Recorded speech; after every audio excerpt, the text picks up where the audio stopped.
사도행전 8장 27절 말씀입니다. 일어나가서 보니 이디오피아 사람 곧 에디오피아 여왕 간다의 모든 국고를 맡은 큰 권세 있는 내시가 예배하러 예루살렘에 왔다가 거기까지 읽었습니다. 성경에는 구서 여왕이 솔로몬 시대에 방문한 이야기가 나오고 또 사도행전 이디오피아 권세 있는 구서 내시가 이디오피아 내시가 예루살렘에 와서 빌립을 만나 죄 사함을 받고 구원받는 놀라운 이야기를 볼 수가 있습니다. 저는 오늘 아침에 이 말씀을 생각하다 무슨 생각을 했느냐면 내가 죄 사함을 받게 되기 위하여 하나님 내게 어떤 일을 하셨는가. 제가 죄 사함 받기 전에 제가 하는 모든 일들이 실패로 끝났고 어려움이고 절망이고 그랬습니다. 그때 왜 내가 이런 어려움이 와야 하였고 이런 실패가 와야 할지 잘 몰랐습니다. 그런데 성경을 읽고 지난 많은 세월이 지난 뒤에 제가 보면은 하나님께서 내가 성경을 이해할 때 내 인간적인 생각이 많이 들어가서 성경 말씀은 성경 말씀인데 읽고 나서 내 생각 따라 성경을 이해하고 그랬던 부분이 많습니다. 그건 나만 아니고 대부분의 사람들이 자기 인간적인 생각에 빠져서 성경을 대할 때가 많습니다. 어느 날 하나님께서 아브라함 보고 네 아내 사례를 사려고 하지 말라. 이름을 사라라고 해라. 그가 네게 아들을 낳아주리라고 하는 말씀하셨습니다. 아브라함 뭐라고 말합니까? 100세 된 사람 어떻게 자식을 낳으리요? 사라는 90세. 하나님의 말씀인데도 인간적인 생각이 앞서서 인간적인 생각이 그 생각을 주도하고 있는 겁니다. 하나님이 네 아내 사라가 아들 낳으리라고 하는 말씀, 아들 낳는 건데 결국 아브라함이 아들 못 낳았습니까? 아닙니다. 이삭을 낳았습니다. 그 이삭으로 말미암아 야곱을 낳고 야곱이 12아들을 낳아서 현재 이스라엘이라는 나라가 이루어졌는데 인간적인 면으로 보면 말도 아니기 때문에 자기 생각에 맞게 하나님의 말씀 풀이하는 경우가 굉장히 많습니다. 제가 이 성경을 읽어보면은 내가 죄 사함을 받기 전에 하나님은 나에게 막 갈급함을 주시고 죄에 대해 두려움을 주고 내가 죄를 지어 정말 내가 안타까운 마음을 주시고 그렇게 나를 이끌어 가셨습니다. 죄에 갈 때 그런 내가 한 지금까지 모든 것이 실패였다는 걸 하나님 나에게 깨우쳐 주셨습니다. 그리고 앞으로도 내 생각을 따라가면 망할 수밖에 없다는 마음을 갖게 된 뒤에 그때 내가 성경을 읽을 때만 내 생각을 조금이라도 보태지 않으려고 애를 썼습니다. 그러나 하나님 모세를 불렀어요. 모세야, 내가 너를 바로에게 보는 내 백성 이스라엘을 건져내게 하리라 그랬습니다. 모세가 뭐라고 말합니까? 내가 무엇이간데 바로 가면 내가 무엇이간 이스라엘을 건져내리까? 보낼 만한 자를 보내소서. 하나님의 말씀 모세의 생각이 전혀 달랐습니다. 모세만 그런 게 아니고 아브라함만 그런 게 우리 모두가 우리가 가진 기본 지식을 바탕을 두고 있기 때문에 하나님의 말씀을 읽으면서 우리 생각 속에 이끌리기 때문에 문제가 많은 것입니다. 그런데 하나님은 그런 것들을 점점 무너뜨려 주시는데 이디오피아 내시가 여왕의 큰 그 국고를 맡은 내시가 뭔가 간절함이 있어서 병거를 타고 그 먼 길을 아마 보름이 걸렸으니 한 달을 걸릴지 모르는 먼 길을 따라서 예루살렘에 옵니다.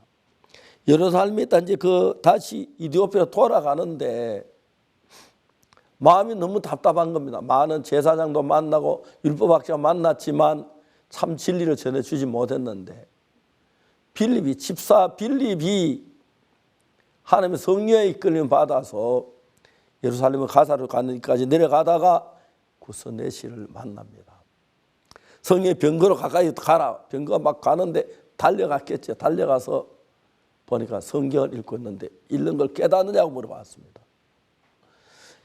구서 내시 권세가 있는 그런 사람이지만은 제가 너무 안타까우니까 지도하는 사람이 없으니 어찌 깨달을 수 있으리요.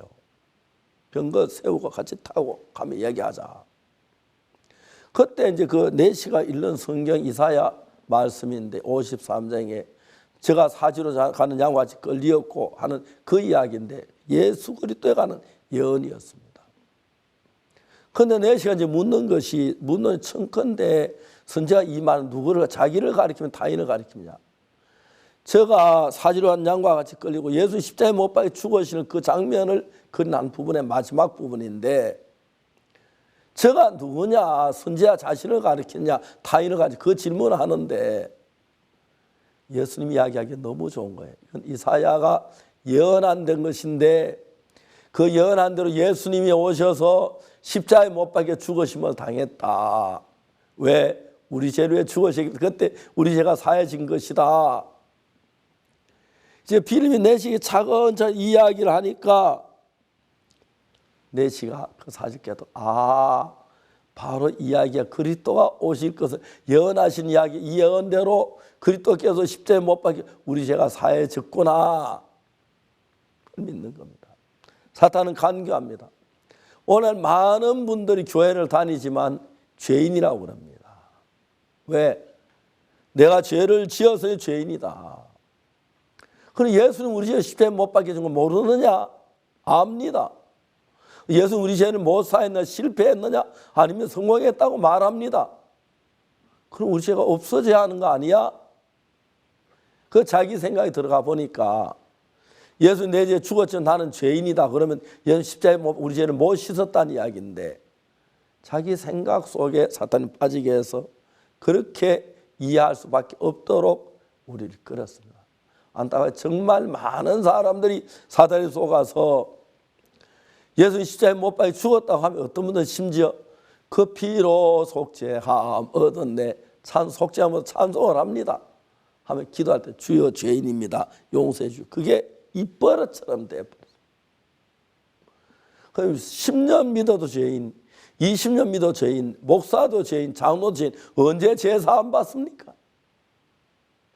그런데 제가 성경을 읽어보니까 저도 어릴 때 장로자로 그렇게 배웠는데 우리 죄인이라고 배운 성경을 읽어보니까 성경이 어렵다고.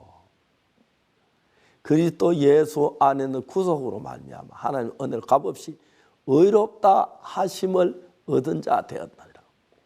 이 단어는 꼭 성경 한 구절 보면 한다고.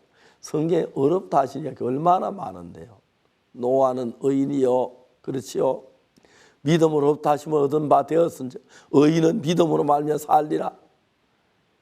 한 구절 수없이 예수의 피로 의롭게 되었다고 하는데 그걸 못 믿으니까 자기 죄인이라는 생각 속에 빠질 수밖에. 그러면서 그하고 다른 이단인이 하는 말도 안 되는 일이야 이야기하는 분들이 많습니다.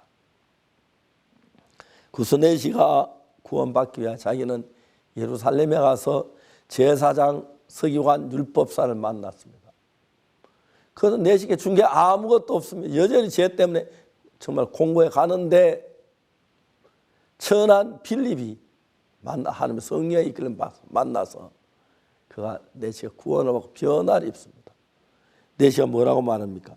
내가 세례를 받고 싶은데 저기 물이 있는데 세례 받으면 무슨 이가 있느냐? 좋다. 빌립이 세례를 주었습니다. 장로교 헌법에는 빌립이 집사인데 집사가 세례 주는 게 말이 안 되는데 성경에 빌립이 세례를 주었습니다. 하나님의 말씀이 중요한 것입니다. 우리가 많은 말씀은 다른 데 매여 있는데 첫째, 우리 생각에서 벗어나야 하고 말씀을 믿어야 하고 우리 형편이나 교리나 이런 데 벗어나서 하나님의 말씀을 믿고 그 말씀 있는 말씀은 우리 죄가 사해진 확실하게 기록 그 사실을 믿음을 받아들일 때 하나님의 은혜를 입는 성도들이 되는 것이죠. 내시는 기쁨으로 자기 길을 가고 하나님이 다시 빌립을 제하여 갔다는 그런 이야기가 있습니다. 이건 정말 하나님의 말씀입니다. 오늘 사람들이 성경을 놓고 분석하면 이건 믿을 만한 거다. 이건 말이 안 된다. 동정녀에서 예수님 태어난 말이 안 된다. 그런 사람들이 많습니다. 말이 안 되지만 하나님의 말씀은 말씀입니다. 우리 생각보다 뛰어납니다. 작은 생각으로 하나님의 말씀을 바꾸려고 하지 말고 말씀 그대로 우리 마음을 끄고 믿어서 하나님 은혜를 입을 때 더 복된 삶이 될 줄로 믿는 것입니다. 감사합니다.